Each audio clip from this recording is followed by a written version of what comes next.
আসসালামু আলাইকুম ছাত্রছাত্রী এবং ভিউয়ার্স। তো আমরা এখন ক্লাস 8-এর আমাদের সম্পাদ্য যেটি 2 নাম্বার রয়েছে সেটি দেখব। আমরা আগের ক্লাসে সম্পাদ্য 1 দেখিয়েছিলাম, তার লিঙ্ক কমেন্টে ডেসক্রিপশনে থাকবে, সেখান থেকে দেখে নিতে পারবে।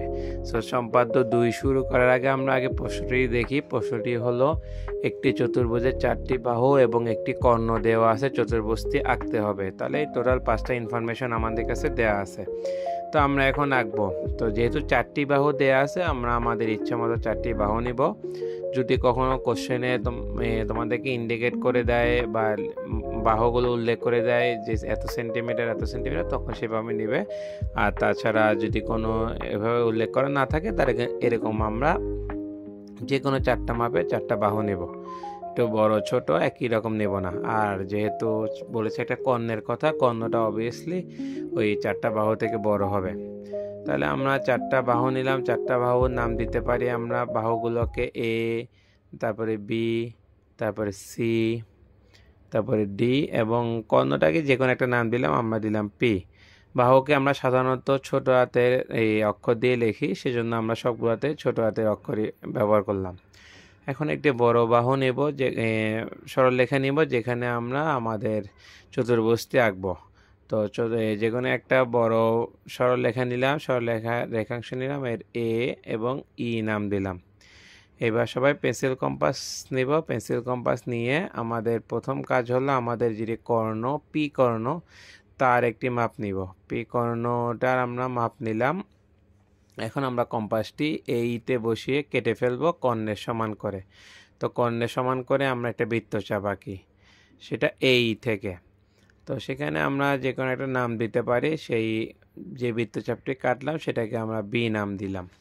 এবার আবার যেহেতু আমাদের কর্ণের কাজ শেষ, এবার সকল কাজ শুরু হবে আমাদের বাহুগুলো নিয়ে। তো প্রথমে আমি এ বাহুটা নিব। তাহলে এ বাহুটা নাও। এ বাহুটা নিয়ে এই হলো আমাদের এ বাহুটা নেওয়া হলো। এখন এ বাহু সমান করে আমরা এ নিয়ে এ বি এর উপরের দিকে একটি বৃত্তচাপ আঁকবো এর সমান করে। তাহলে এটা এ বি এর উপরের পাশে আঁকলাম।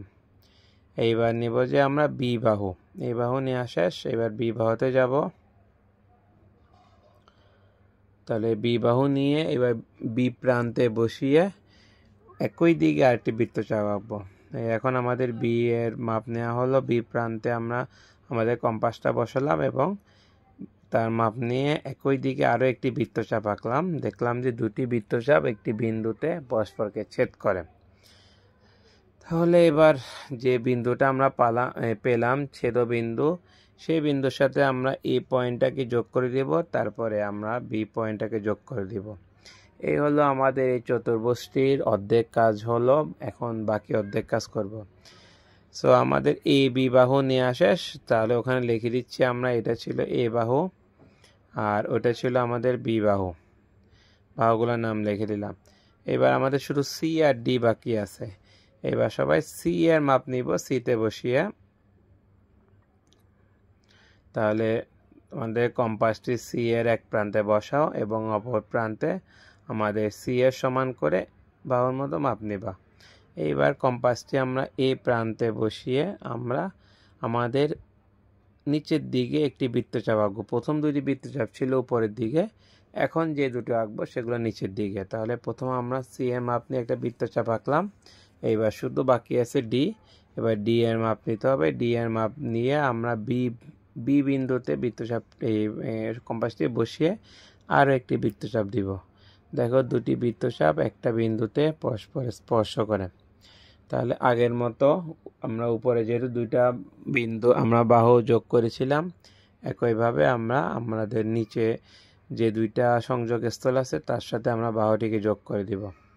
তাহলে একটি বাহু যোগ করা হলো, তারপরে আরেকটি বাহু যোগ করা হলো। তাহলে এখন আমরা একটা আকৃতি পেলাম যেটা দেখতে চতুর্ভুজের মতো, আর এই চতুর্ভুজটাই আমাদেরকে আঁকতে বলা হয়েছে। তাহলে এখন বাকি যে পার্টগুলো আছে আমি নাম দিয়ে দিই। সেটা সি এর মাপ নিয়ে নিলাম, সেটা ডি এর মাপে। আর আমাদের উপরের যে বাহু আছে এটাকে যে মিলিত পথ সেটাকে আমি সি দিলাম, নিচেরটাকে ডি দিলাম।